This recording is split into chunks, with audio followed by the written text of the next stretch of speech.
Take your leap of faith, bet on yourself, and it will be the greatest investment in your life when you always take God with you.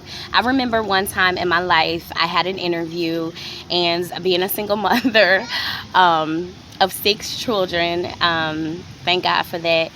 But I remember I had to go to this interview, and I was late for the interview, and I wasn't going to go for the interview. I said, you know what, forget it. But the boss at the time, she called me and she was like, hey, Jessica, your interview was at this time. And I was like, oh, yeah, I know this lady gave me another shot. I was like, okay, I'll be there. I didn't tell her I didn't have gas in my truck. But I said, you know what, I want to go to this interview, right? Mind you, I had to get gas. I was basically on EE, okay, negative. And so I pulled up to the gas station, have faith, and I was like, well, let me go out there and ask somebody. So I asked this guy, and I was like, well, do you...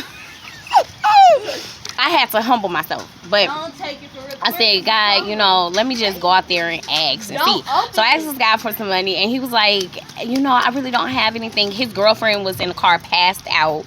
And I was like, oh my God, what did I stumble upon? And so he was like, this is all I got. And he gave me $1. So I was like, oh my gosh, I was grateful. So I went in and I was like, oh my God. I was like, you know, can I get $1 of gas, right? King buy. This one gas was still at $3.75. This was a couple of years ago. So I put my little $1 in my gas tank. In my trunk, I had a Ford Explorer. Okay, Ford Explorer. And you know those some big trucks.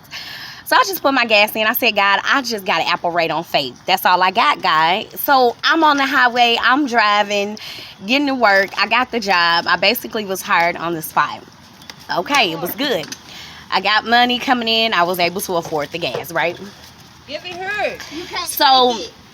Hold Give on. it to me. Her. And so, as the story went, that was one of the best jobs that I had in early education. However, I had to stop because my car broke down. Okay, I'm always having issues with cars, I'm telling you.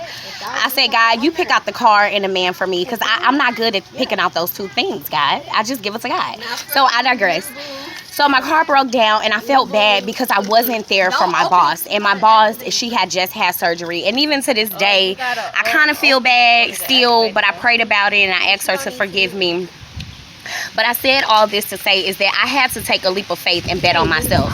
I knew that was God telling me to stop trying to work for other people and come work for Him.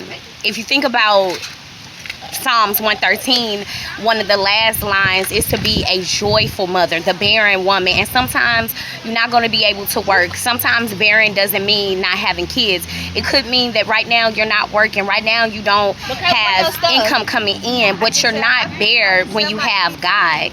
So you want to be a joyful mother to your children and keep your household up. Because when you, as my single mothers, give it to God, that doesn't mean you're lazy. That doesn't mean you're crazy.